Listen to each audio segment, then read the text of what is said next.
The new normal in education exposed us to various platforms just to be able to respond to the challenge of continuing the teaching learning process amidst the COVID-19 pandemic.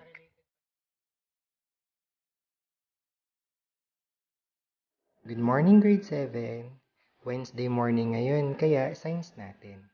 Please work on your modules. Saka pakigawa po yung mga activities na nandyan. Patulong kayo sa parents o sa elder siblings lalo na dun sa activity 1 kasi outdoor yon. Pili na lang kayo ng area sa inyong bakuran. I will entertain your questions later mga 9:30 a.m. Okay? Salamat!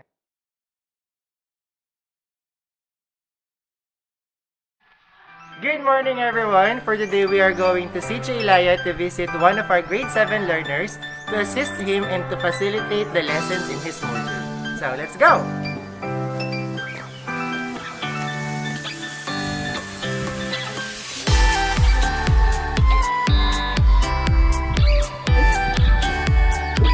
Apo! Doon po si Rigon.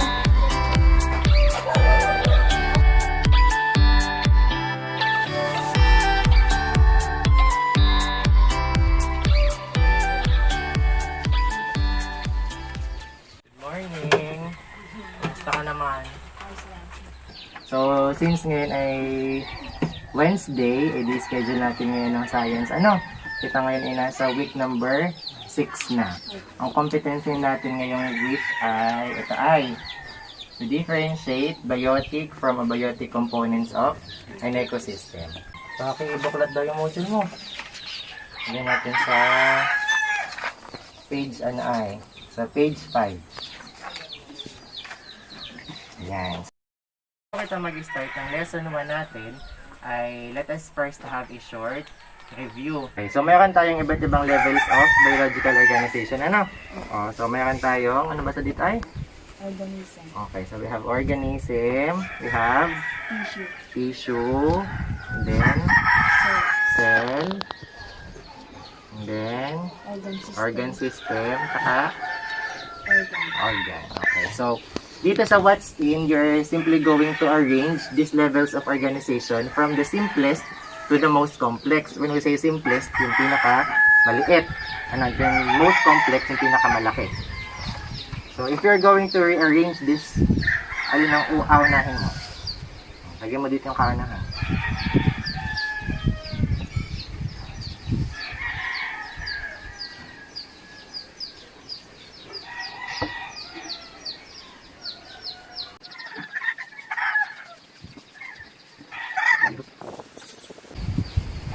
Okay, so if we're going to arrange the levels of organization, then we start from the cell being the basic unit of life. Cell yung pinakamaliit. And then, the next level is tissue. Pag sinabi natin tissue, ano daw yun?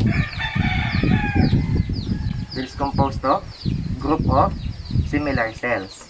Then we have organ. Ang organ naman ay group of similar tissues. And then we have organ system. When you say organ system, that is composed of organs, different organs that have associated or linked functions. And then an organism is composed of different organ systems. Now, we all know that, ang sabi dito sa module mo ay, we all know that organisms interact with each other and with their environment. Yung iba't ibang organisms, they interact with each other. Kagaya natin, nakikipag-interact tayo sa ibang tao, nakikipag-interact tayo sa halaman, nakikipag-interact tayo sa iba't ibang mga hayop. So, organisms interact with each other and they also interact with their environment. Now, those interactions will give rise to other more complex levels of biological interaction. So, we have population,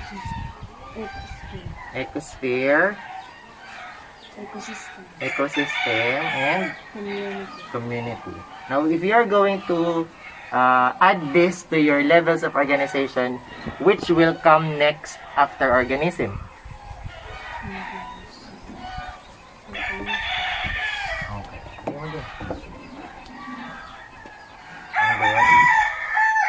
What's What's next?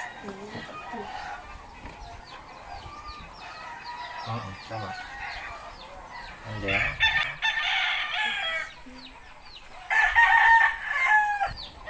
yan.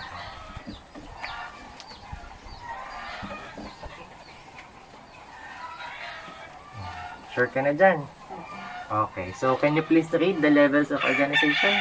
Cell, tissue, organ, organ system, organism, population, community, ecosystem, ecosphere. Okay. So it's nice that you were able to arrange these levels of organization from the simplest to the most complex. Ano? Just remember that when we say population, it is a group of similar organisms in a particular place for a particular time. And then, community is composed of different populations living together.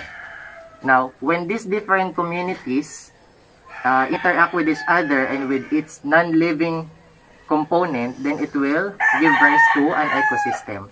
Now, we have different types of ecosystem, and kung papagsama-samahin natin yung iba't ibang ecosystem, then we will be able to form an ecosphere, or it is also called a biosphere. Ano? Pabuklat mo.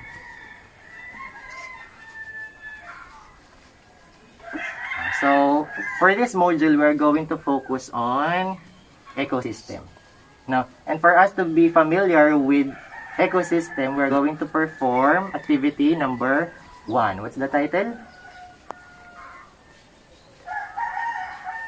What does it mean to be alive? Okay, so what does it mean to be alive? And we have 3 objectives there. Can you please read the 3 objectives? Identify the components of the environment.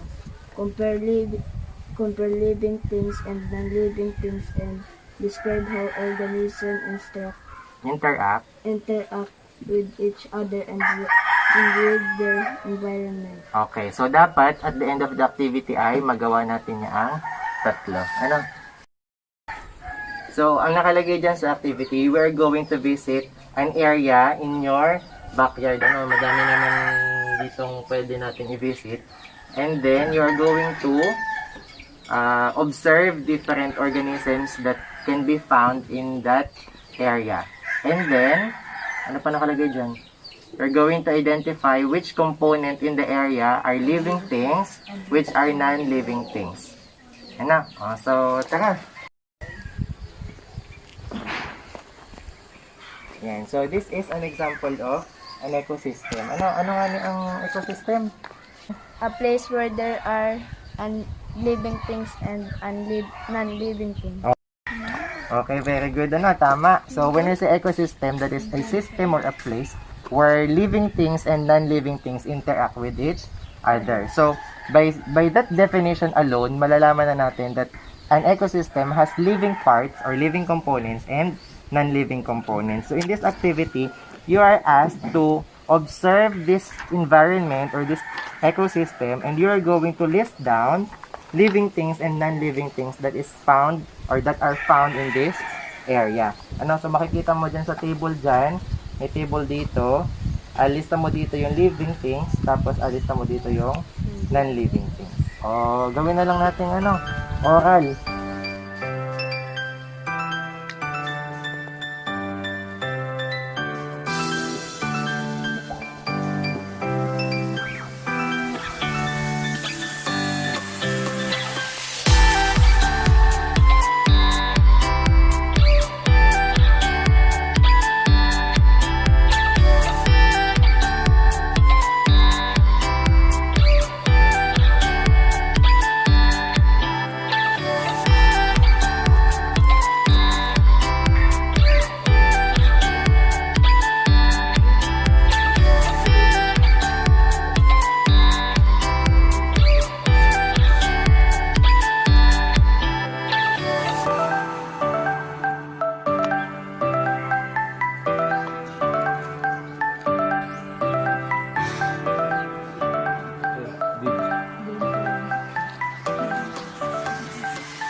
Sige, let's check your work.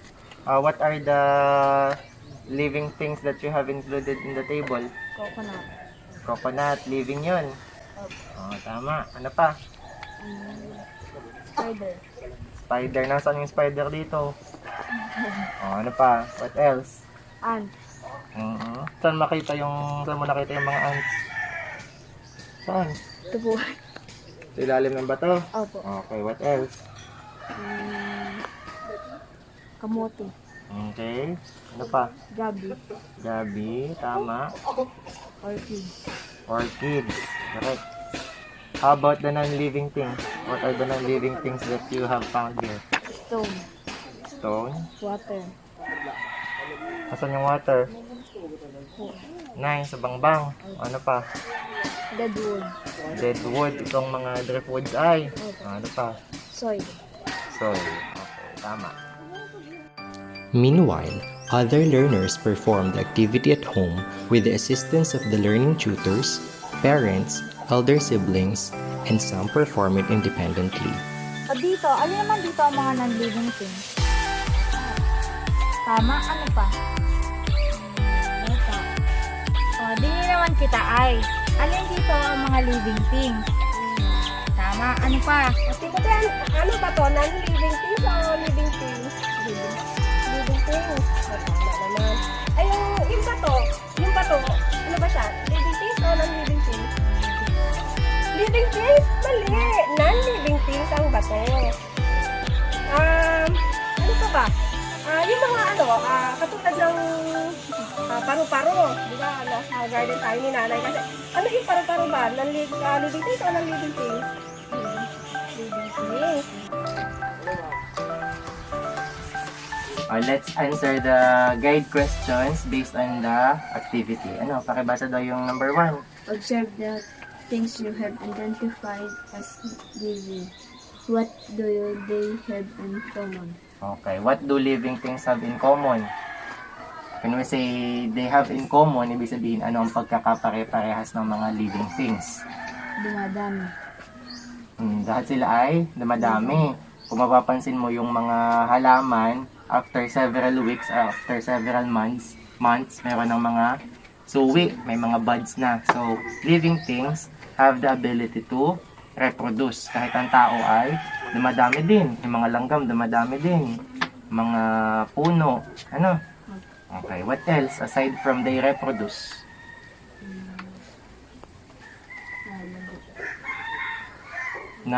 Kasi Nalago. nalago. O kaya inalaki. Ano sa English yun? They ano?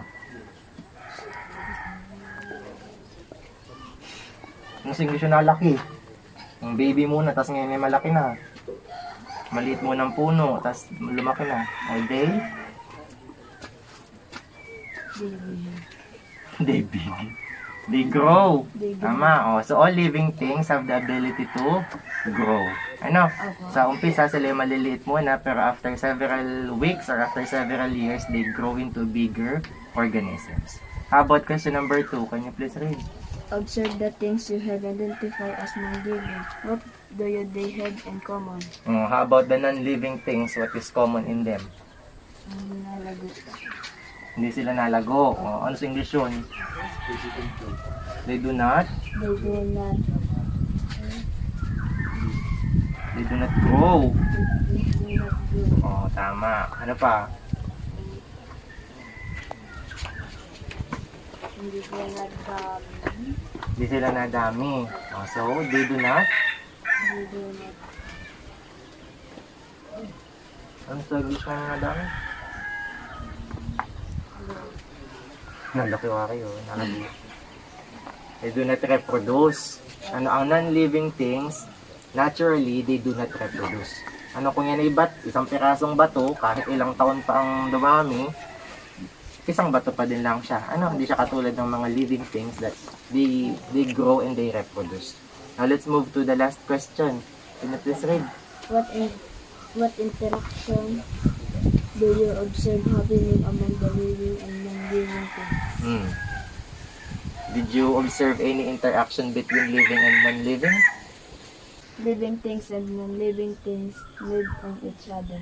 Okay, tama. Ano, kailangan ng living things ang non-living, and at the same time, non-living things also need living things. So they interact with each other because they need each other. Anong mga halimbawa nun? What examples of interaction did you find or did you observe in the ecosystem?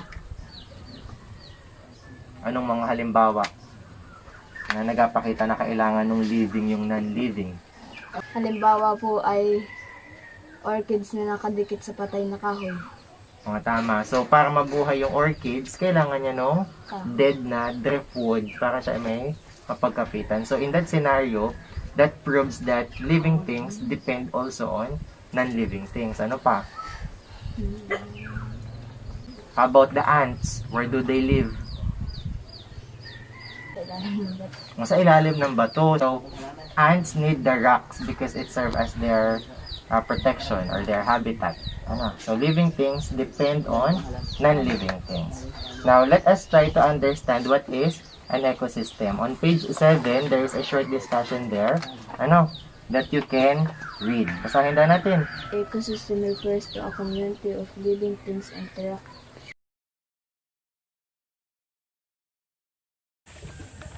Basahin muna natin kung ano ang ecosystem.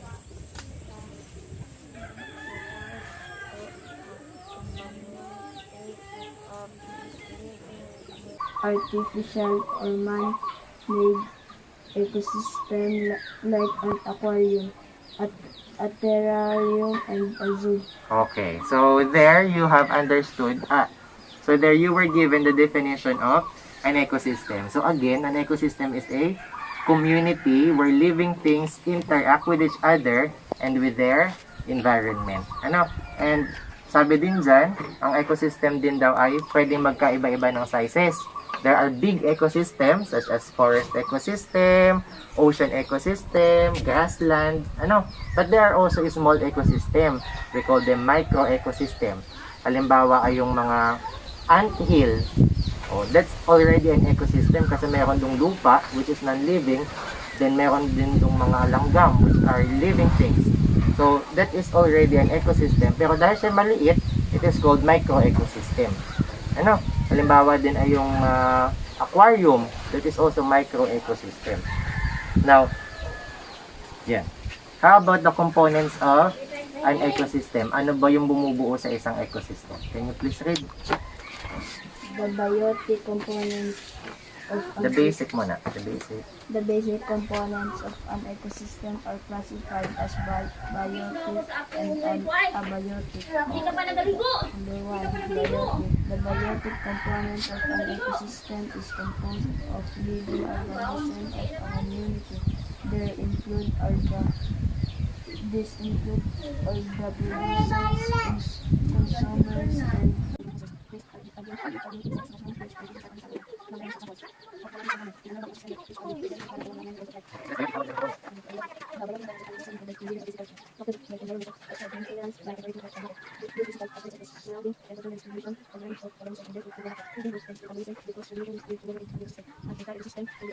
abiotic factors components. Okay, so based on what you have read, what are the two components of an ecosystem?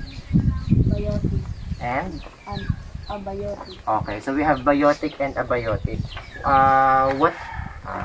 How do they differ from each other? What is biotic and what is abiotic? Biotic po ay living, How about abiotic? non-living. Okay, correct. When you say biotic components, these are the living components of an ecosystem such as trees, flowering plants, ants, human, dogs, cats, butterflies. So they are living things, so they belong to biotic components. While the other component is called, ano kan sabi mo? Abiotic. Abiotic. So when we say abiotic, these are the non-living components that affect the living components such as, what are the given examples there? Soil, minerals, light, temperature, air, and water. Okay, tama. Yun yung mga non-living components, pero they greatly affect the living components. Kagaya nga ng soil. Di ba kapag pangit ang lupa, hindi nabubuhay yung mga tanim kaagad. Kaya nga naghahanap pa kayo ng fertile soil. Because the soil, the quality of soil affects the growth of the plants. Halimbawa ay sunlight. sunlight is also non-living component of an ecosystem, but it affects the living things. Di bagat ang halaman ay kailangan nila ng sunlight, kaya nga yung mga halaman ay inalabas at pinapaarawan. So it only proves that the non-living components such as sunlight, water, soil, temperature, they all affect the living components or the biotic components of an ecosystem. Naintindihan mo yung components? Let us try to have a short activity. So what's more, with the knowledge you gained about the components of ecosystem, you're going to decide whether the following are biotic or abiotic components of an ecosystem. Ano?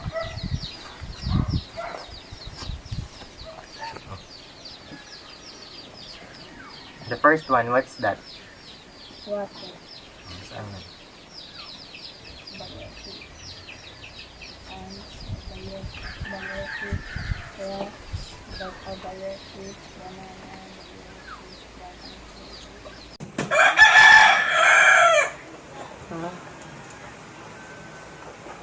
Yung rocks bagay biotic.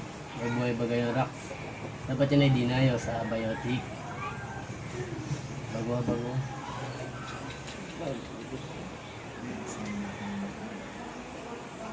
Yan.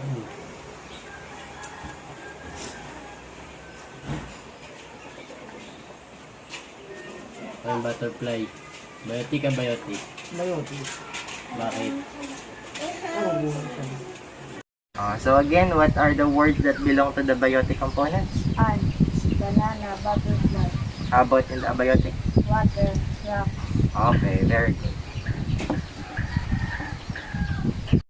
Now I have here group of words. Ano? Different group of words. Ano? What you are going to do is to simply choose which word does not belong to the group. Alin ang hindi kasama dun sa grupo ng mga salita. So we have orchid, mango, rocks, and eggplant. You cross out which does not belong to the group. Sige, why did you choose rocks? Hindi nabubuhay. Siya lang yung Walang buhay. walang buhay. So ano ang tawag natin kapag walang buhay? Abiotic. Abiotic. Correct. How about in number 2?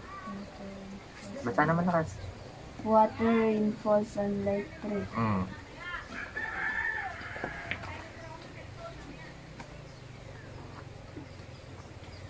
Why did you choose 3?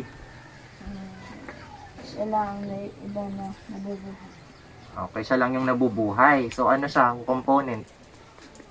Biotic or abiotic? Biotic. Biotic. Correct. How about in number 3? Soil, earthworm, ants, centipede. Centipede.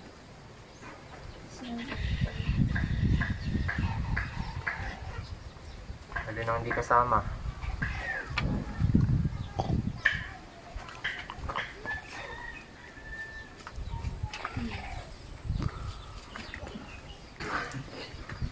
We have the words there are soil, earthworm, ant, and centipede.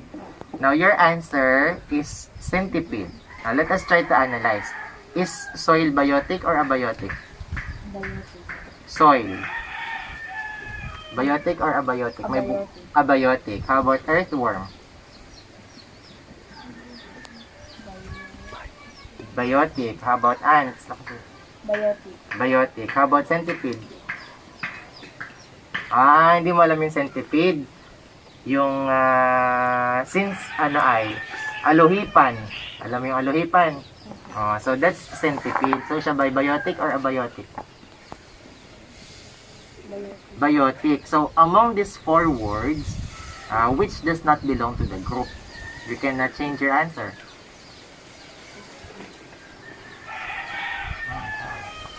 Okay, so soil. Kasi siya lamang ang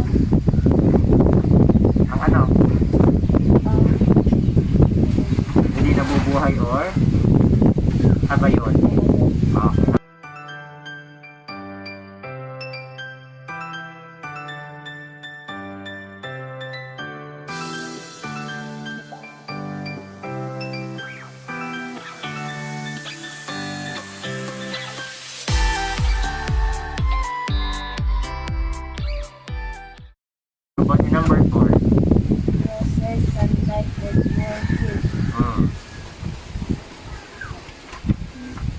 Why?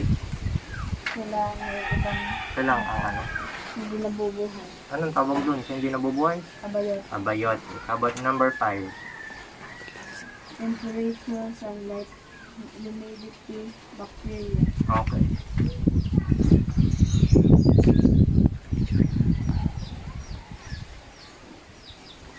Okay. Why did you choose bacteria? Biotic. Because that's the only biotic component. Ano, temperature, sunlight, and humidity are all abiotic. It is only bacteria that is biotic. Hope that you have understood the components of an ecosystem. So let us generalize. Let us answer what I have learned. Can you please read the first question and then you try to answer? What are the components of an ecosystem? Differently Differentiate. shape them. Hmm. The component of an ecosystem, biotic and abiotic. Biotic are living things, while abiotic are non-living things. How about number 2? How do living things interact with each other and with their environment? Living things need non-living things to survive. Tsaka po, living and non-living things depend on each other. So, to check if you have really fully understood the concept about the components of ecosystem, you're going to answer this assessment. It's 1 to 15. So, hanggang dito sa kabilang page. You're going to answer this. And then, after that, you're going to do the additional activity here.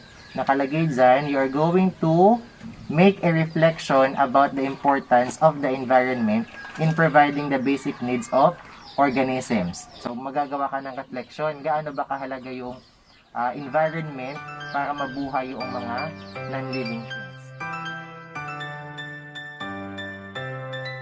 Hello ulit grade 7. Kamusta? Nakatapos ba kayo sa modules nyo? Pwede na kayo magtanong kung may di kayo naunawaan. I will be happy to answer your questions.